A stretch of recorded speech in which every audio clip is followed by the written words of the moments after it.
Hey guys, welcome back to my channel. I hope you are all doing well. So on today's video, I'm going to be showing you the easiest way to pad your princess bustier and how to cut a flay. So we are going to start off by cutting out the princess cut first. So you are going to start by folding your fabric into two. So to know the measurement to use to fold your fabric, you are going to divide your bust measurement by 4 and add 4 inches to that. Mine is 8.5 and then I added 4 inches. That gave me 12.5. So I'm going to start by inserting my vertical measurement. So from my shoulder to my armhole is 8 inches. So I'm going to mark that. From my shoulder to my bust point is 9.5 inches, so I would mark that as well. So from my shoulder to my under bust measurement is 13.5 inches, so I'm going to mark that as well.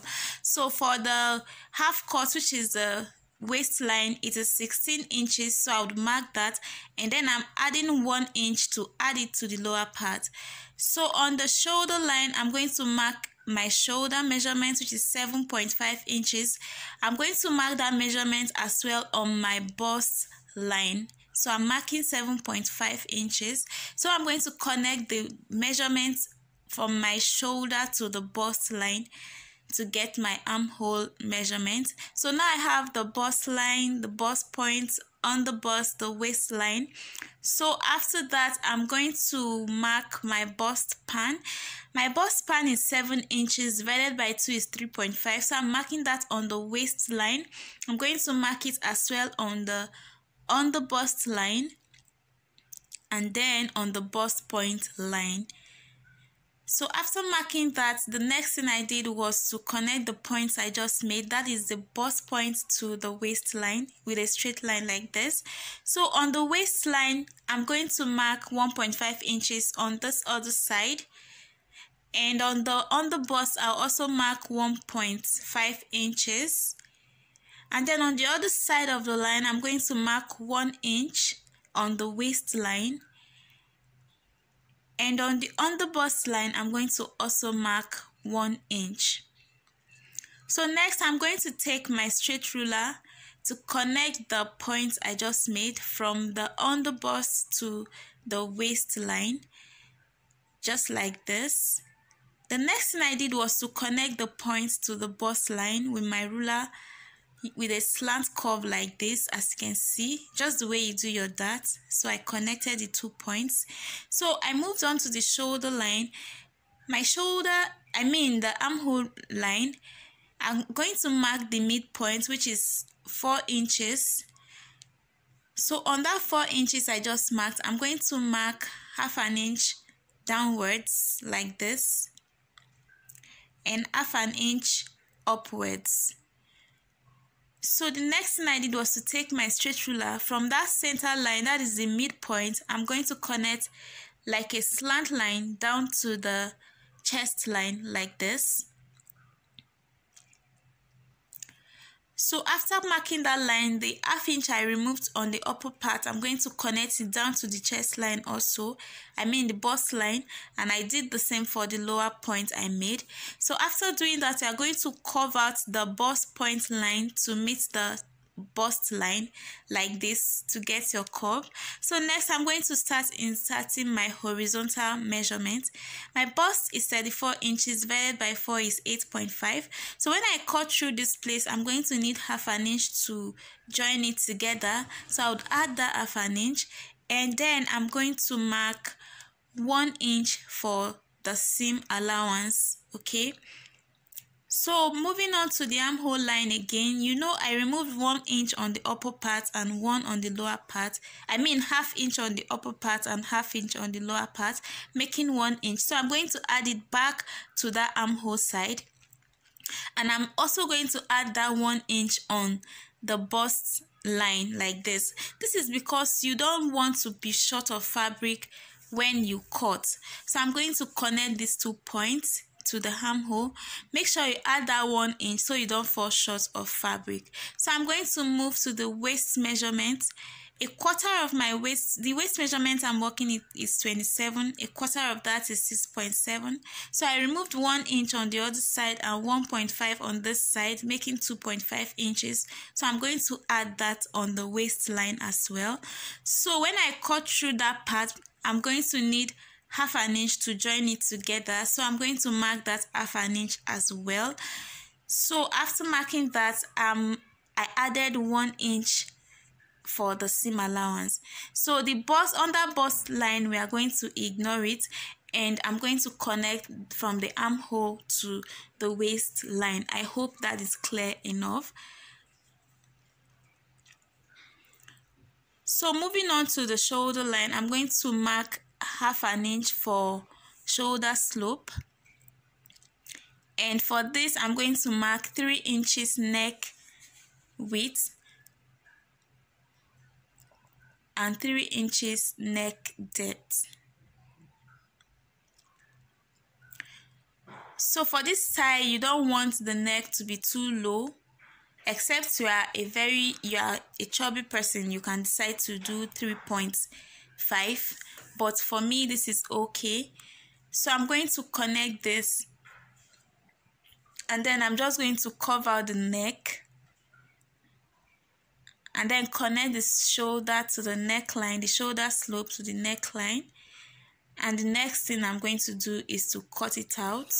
So I would advise that before you cut out, you have to go over your measurement again to be sure you marked the correct thing. So if you marked the correct thing, you can go ahead and cut it out. So after cutting it, this is what I have: 1 center piece and 2 side pieces like this. Okay. So what I want to do next is to show you how to cut the pad.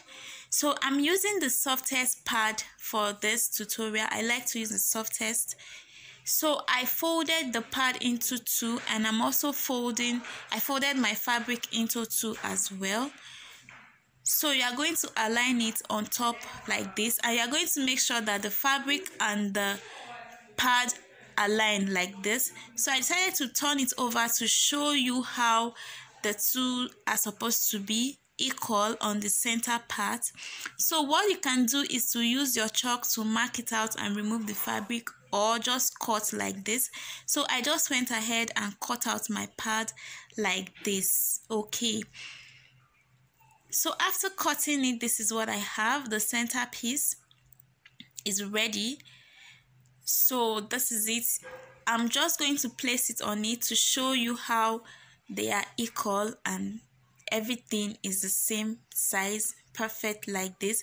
So if you did what I asked, this is what you should get: the same size of the pad and the same size of the fabric.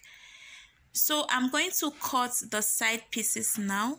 So I also folded the pad into 2, and you don't have to cut everything in full. So you can remove like 1 inch from the fabric side. Like your pad should be less than the fabric with about 1 inch. It doesn't have to be the same size. Okay, I hope that is clear enough. So after cutting it, this is what I have: 2 pieces for each side. So you can trim out any irregularity that you have to make it equal. So I'm just doing that now. So now I have the pieces complete for the pad. Okay, you see, it's very easy to cut this out. So I'm just showing you how you place it, just like this.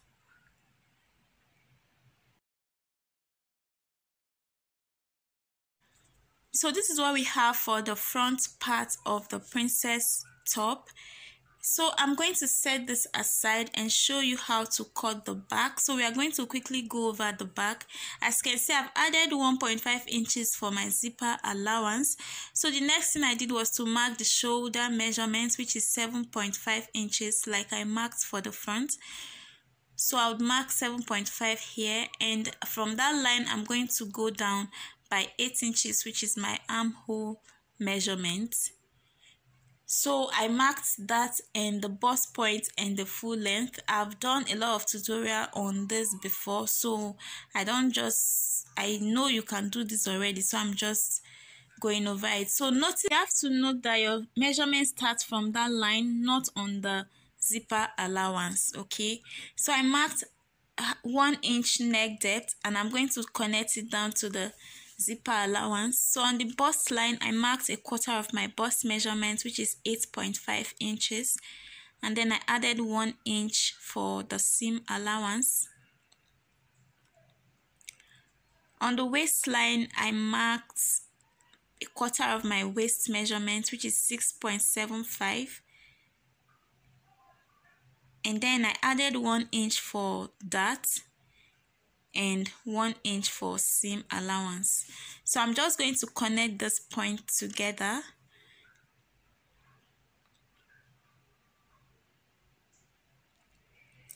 So on the waistline, I'm going to mark the bust pan, which is 3.5 inches, and I mark the same on the bust line.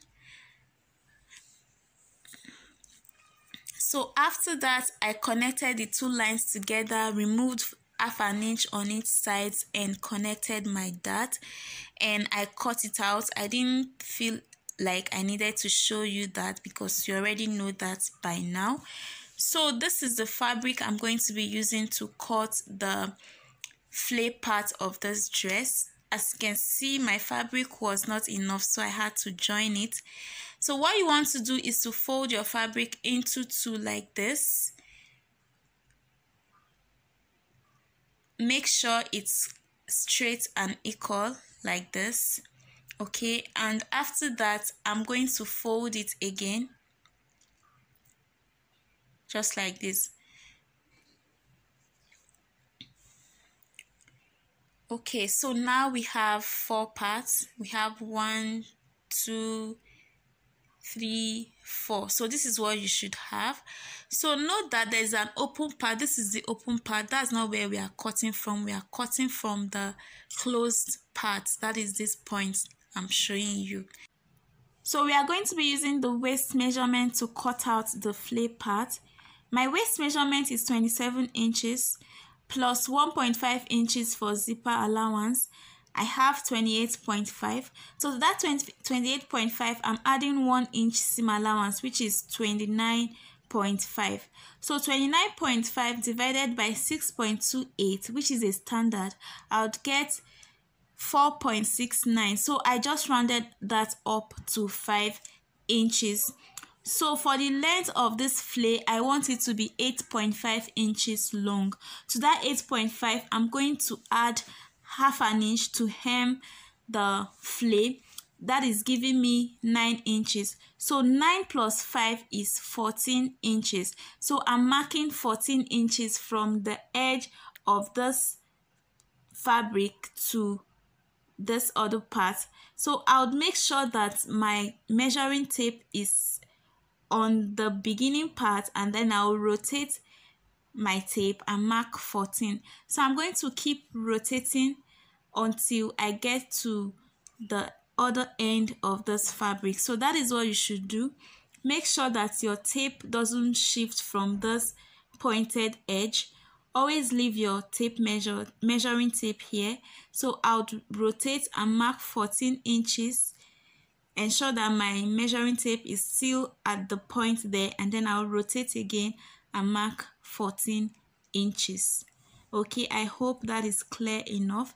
If you have any question, you can leave them in the comments. I'll be there to answer.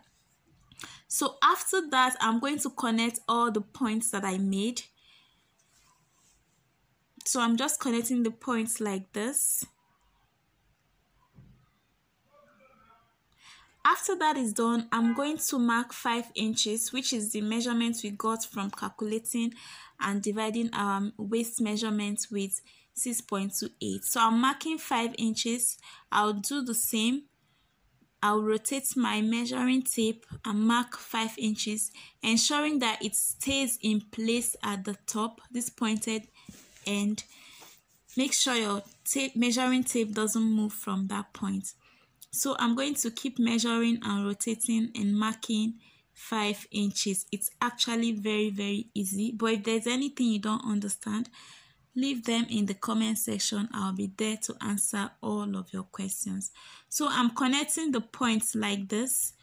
So on that point, I'm going to use 1/2 inch to join this to the fabric. So on that point I made, I'm coming up by 1/2 inch, just like this. So if I don't come up by 1/2 inch, by the time I join this, it's going to be short. So I'm coming up by 1/2 inch so that I can use it to join this flap part to the upper part of the top. So what I'm doing now is to connect the seam allowance that I just added, ensure that it's equal, 1/2 inch all round. And after cutting, this is what I have. For some weird reason, my chalk isn't showing as much as it was showing in real life. It didn't show on camera like that. So what I'm going to do is to cut this out.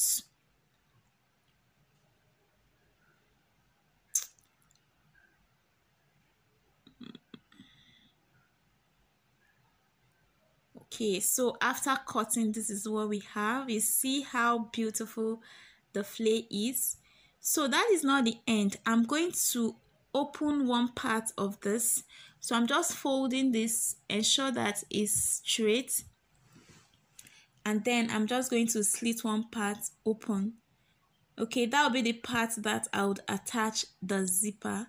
So after cutting, this is what I have. Very beautiful flay. As you can see, give this video a thumbs up already. Okay. All right, so after that, what I did next was to cut interfacing, that is gum stay. I use the hard gum stay because I want this flay to stand out. If you don't want your flay to stand, you can just stitch it like that, but I just wanted it to stand. So I'm cutting an interfacing for it, which is known as gum stay in Nigeria here. So I placed it on it and I cut it like this. So for all the pieces that I cut, I also cut a lining exact same size that I cut for all the pieces. So in order for this video not to be too long, I'm going to stop here. My next video will be showing you how, in my next video I'll be showing you how you can sew your princess bustier easily. So if you've learned something from this video, give this video a thumbs up and turn on the notification so you get notified each time I upload a new video. So I'm going to upload the sewing tutorial next. Thank you so much for watching this video. Until I see you again in my next video. Bye. Love you.